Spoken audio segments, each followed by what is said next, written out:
Greetings, Jedi traders. David here of TradingFibs.com to bring you the daily trend for week 28, day 4. It is July 14, 2016. Happy Bastille Day. As always, please seek financial advice when trading with your money, as these videos are for educational purposes only.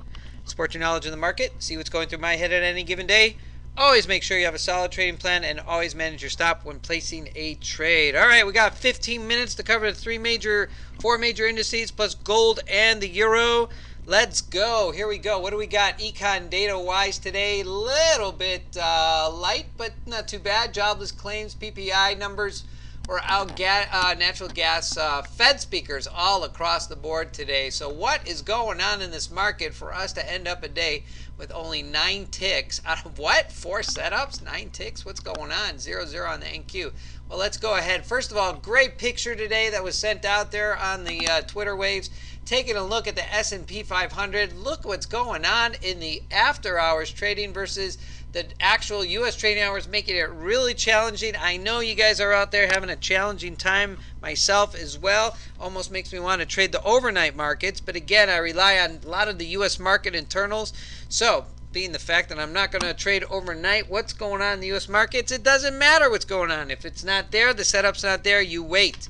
You wait, you're patient, you wait until the setups are going to come. But as we have looked at this week, this chart, the source being Bloomberg, can I back it up with my own charts? Sure I can. I've been taking pictures of this stuff all week. Here's a picture of the overnight session. 5 ticks in the green. 5 charts, 5 charts, 5 charts in the green. 5 charts in the green each day this week. There's our overnight session. And then what? I wake up this morning, another major move to the upside. 5 charts in the green as the market continues to move up. So whatever your thoughts are, whatever your conspiracy theories are, the fact the market is up, it's up. Who cares who's feeding the market? If trend is there, you trade it. If it's not there, you sit back, you say, okay, it's not there right now, and I don't have anything to look for. So what did we do? Well, I went ahead, did something that I would not recommend. I went ahead and took an entry here at the open on all 3 indices. I had at least 3 charts in the red. Trend indicator was short, even though I had a glitch on mine. It said long today. Went ahead and fixed that already, but was not looking at that to get into the entry. Was looking at the 50 below the 144 as market action was coming down. Every market internal was not in my favor, but I had, what did I have to lose if I took the entry on the market open underneath the 5144, brought that stop to break even right away? Hey, I had nothing to lose. Did I make anything on it? Absolutely not. Came back to flat. I was even willing to let it run and pull back slightly. And sure enough, it did pull back, and that's what kind of set that session. And there was the move down and right back up on me. So cancel that trade out all across the board for 0 ticks. I know, could have managed that a lot better on the way down, but hey, it was a test of seeing if market action was really going to come down and close out. And again, my mindset is there a little bit that says, yeah, we got some open gaps below. I'm waiting for that trend. I saw a possible opportunity there. I was willing to risk that. As soon as I got that price action to move a little bit, move that stop to break even, but again, it didn't work out. So that's why we ended up with those 4 setups and only 1 worked today. So that was trend number 1. Trend number 2, back to the upside. We had a small little jump down here, managed to get one on the YM. Again, great setup here on the NQ. 5 charts in the red, missed it.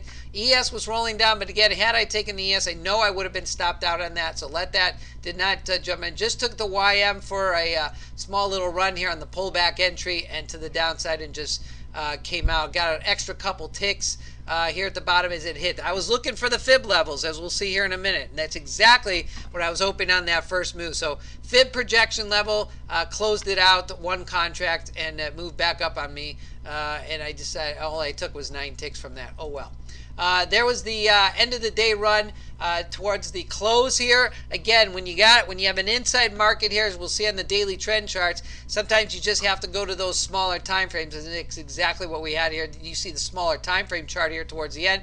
Gives you a pullback entry above the T350s here. Again, didn't do anything, just identifying possibility of trend. But again, highest probability is always going to be when all those charts are in sync, especially 5 charts in the red right there. It doesn't mean that it's going to run for an incredible distance. That's why one of the tools is a trade management strategy. Trade management strategy that you have either a contract off at a certain point, you let it run, and then move your stop to a break-even point.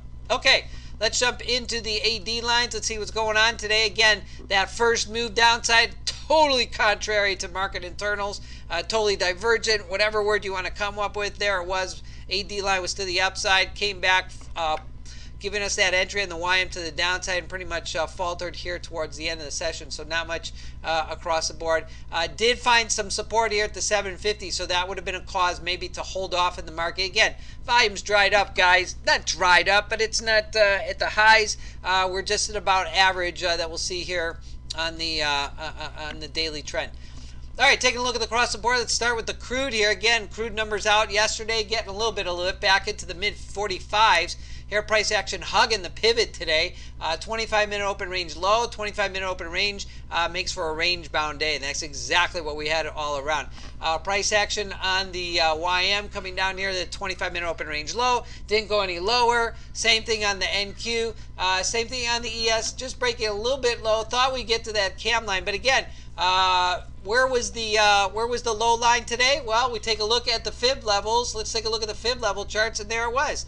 NQ just barely ran there and thought we were going to go there at the price action at the open, but we didn't manage to get down there. So very much an indecision bar here on the NQ today. Again, same thing across on the YM. You might think to say, gosh, are we at the highs? Is this it? But just taking a look at the fib target lows, entry at the open would not have gotten you down here. Again, if you go back to the original chart that I showed you where price action was headed down and kicked right back upside, we never came down till late, till the mid-session, late afternoon. But we did close out the fib targets downside. This is the chart that's got me a little bit concerned, but you know, we've done it in the past. And it's markets have run up and run up and run up, and then eventually they come back and they close them. Regular trading hour charts, open gaps eventually all get closed. And so just taking a look here, just counting them up, we have 5 downside just on the YM alone, really gapping up there on overnight as we've seen on the overnight markets. Yes, market slightly indecision during the day session. Are we to go higher? I don't know. I can't tell you that. All I can tell you right now is the trend is definitely upside. Looking for the short will have to be at an intraday session. Get a trend and ride it as hard as you can, at least to some of these daily gap lines. So when that intraday setup comes and we get that short, I'll be there first to tell you that we entered to the downside. Again, daily gap, open gap down here on crude 40.24. But again, looking for if crude's to continue down here, 40.20, 43.23 is one of those lines you want to keep in mind. All right, taking a look at the VPOCs, how we do. We had a shift in the VPOC on the crude here now at 45.40. So a lot of confluence here, a lot of consolidation on the crude in the last week here as we're just sitting sideways. Again, gap up overnight. We got VPOCs all down below. Nothing upside to contend with. So as long as we continue to leave those VPOCs, again, love volume profile. Volume profile tells me how much was traded at that given price, not time of day, which gives us a volume profile. All right, so we'll, again, keep in mind that that's usually what I use as a tool intraday, just as I would use a daily gap line to see if price action stalls there, closes out, and then that's the end of the trend. If I see the counter trend coming on, I might just simply exit the trade. That's how I use it on an intraday basis. All right, let's jump into the daily trend here. As we can see, price action today on the crude, starting with the crude again, overnight move. So I'm going to start to show some of the overnight session to get the big picture here, as we just saw price action on the crude pretty much overnight getting a little bit of a lift, and then U.S. session also, I said range bound today. It's exactly what we got. We look for the best of setups. Again, crude down here underneath the T350. You look for the short sell signal. You got 1, 2, 3, 4 charts in the red. Good entry, stopped out. Another entry down here, depending on where you take your first contracts off, you would have been stopped out. Anything else in the afternoon was really not much to talk about. Take a look at the YM again. You look at the day session and you just weep and you cry, but you look at the overnight session and you're just in so much joy because you have 5 charts in the green and you're riding that up. Really does want to make me, really wants me to get those overnight trends, but I can't. And so here we are, intraday market setup, pre-session. Again, had a nice move up here, brings it all the way back. Same picture there right at the open. Another pre-market move downside. Once the YM opened up, there was the YM open there. Nice move to the downside. Again, not all charts in sync. It was counter trend to everything on the market in turtles and whips right back up. A lot of chop here in the mid-session, towards the European close, and then there was that move to the downside. So again, price underneath the T350. There's a pullback entry. Again, you could have started the move here, stop at the swing sides. You'd still be okay, even though low price action kicked up here, but there was the much higher probability move is 1, 2, 3, 4 charts and almost 5 charts in the red. Again, everything else for the rest of the session would have pretty much left it alone. NQ again, you see the day session here. Overnight session was just incredible. And again, here's intraday. Some false entries, again, questionable up here. You had a nice buy signal. And you know, at some point you can ask yourself, if the setup is not happening on a higher time frame, well, come down a little bit, come to a 6-3. But we've talked about that sometimes, how intraday setups on a smaller time frame obviously have a lot more noise. So I stick to the 10-7. Look for the high probability setup. Again, a buy signal up here. Was a little concerned over here on the tick count. The tick count jumped up and then eventually started pulling back. Again, any system's always going to have some losses. Every system's going to have some losses. So you decide how you're going to react to those losses. You get back in and you try to make it up. Again, NQ right here. A little bit of a challenge this morning. Tried to get that entry to the downside. Didn't work out. Pop right back up. So the only other NQ setup of the day really was here towards the afternoon session around 1 o'clock, and then it showed you that last chart here to the upside really didn't go anywhere. So pretty much sideways action that we said. ES again, same picture. Overnight session was really nice, sweeping move there on the all the candles, 5 charts in a row. HA bars to keep you in trend. As far as the day session was concerned, again, early session entry there to the downside didn't work out. Didn't actually manage that trade the way I would usually manage it. Just wanted to see if this thing would run, and it didn't. Took that stop out at break even, so 0 flat trade.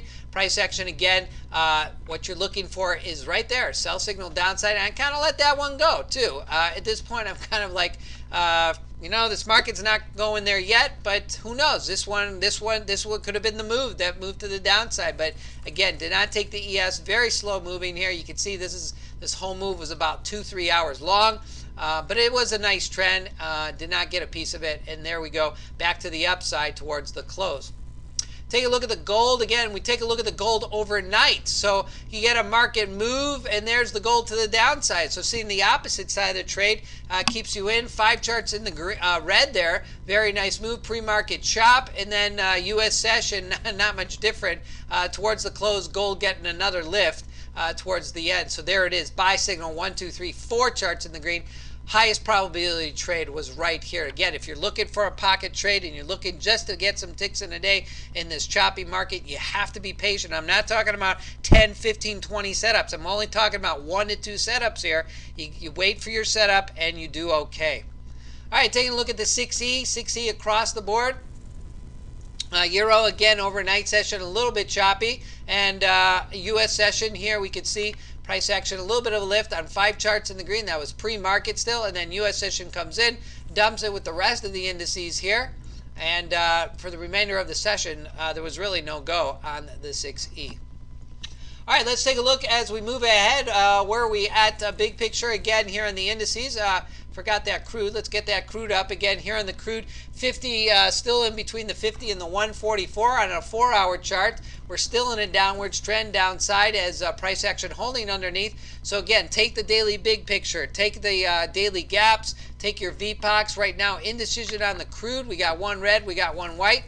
This will not change into a pullback opportunity until at least I get both moving averages back in the white and in the green, and price action breaking above the 51.44. So we're going to have to wait for that setup. So right now, downward trend still in control. Looking at the three indices across the board, on the top, we're still dealing with all-time highs here as price action open up. We got those gaps there, indecision bars, even on the daily charts, and we're still showing the upwards trend sitting between. On a 4-hour chart, we have a Fibonacci extension here, low to high and back, and price action again just still choppy. Our fib target down below, 50 EMA coming up, so you want to watch that as soon as price action, if it does pull back, watch for that 50 EMA to be support. Watch for those open gaps as well, but hey, if we're in the green and we're going upside, at least the fib extensions to the upside would be a target for me. 579, 89.25 on the ES, and upside on the NQ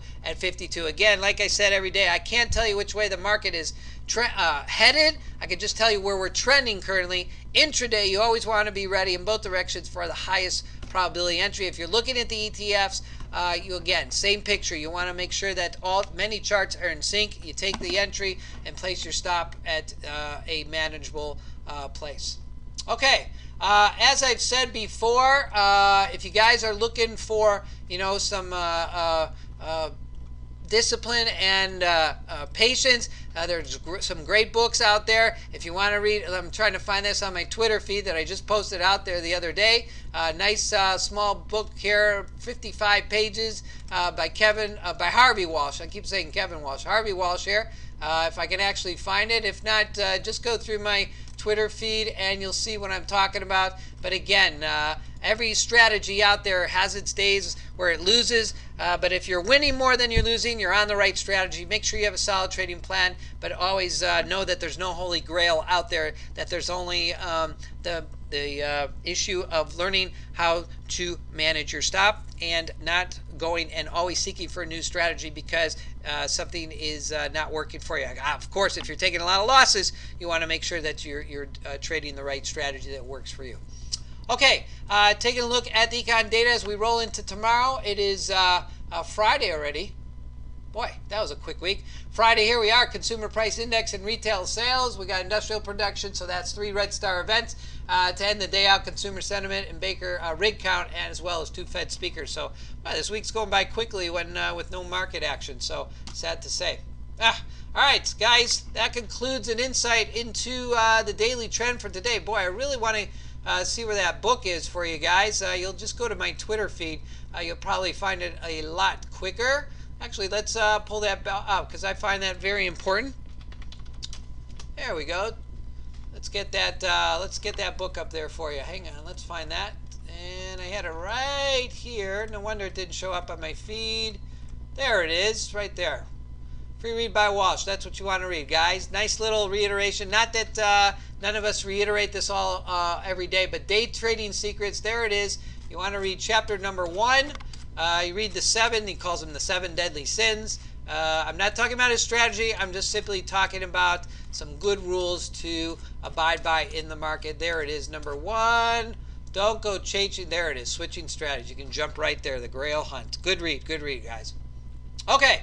That concludes an insight, like I said, into today's daily trend. We're at day 4. Watch for the weekend weekly recap tomorrow, week 28 here. Hopefully we'll get a move tomorrow. That would be nice. Feel free to stop by at Trading Fibs or any of my social media outlets to obtain more information. My mantra of one simple strategy: any market, any chart, any time frame will keep you disciplined. You can find me every day on Twitter and at Trading Fibs. And as always, I leave the crystal ball to the experts. I only trade what's in front of me and on my charts, and I always leave your bias at the door when trading. Hopefully tomorrow we can talk more about some of the setups instead of going into the discipline, as trying just to fill the time here with a reiteration that not every day you're going to get the moves that you want. Stick to the strategy you have. Write it down. Read it in that book. Whatever you do, just make sure that you approach the market with no bias in it, thinking that this truth is, guys, this market can still rev up and still go higher, and you just got to be ready for that every day. All right, have yourselves a Blue Zone day wherever you are and whatever you're doing. Good day, good night, and boy, one more day to the week, Friday. Good trading to you.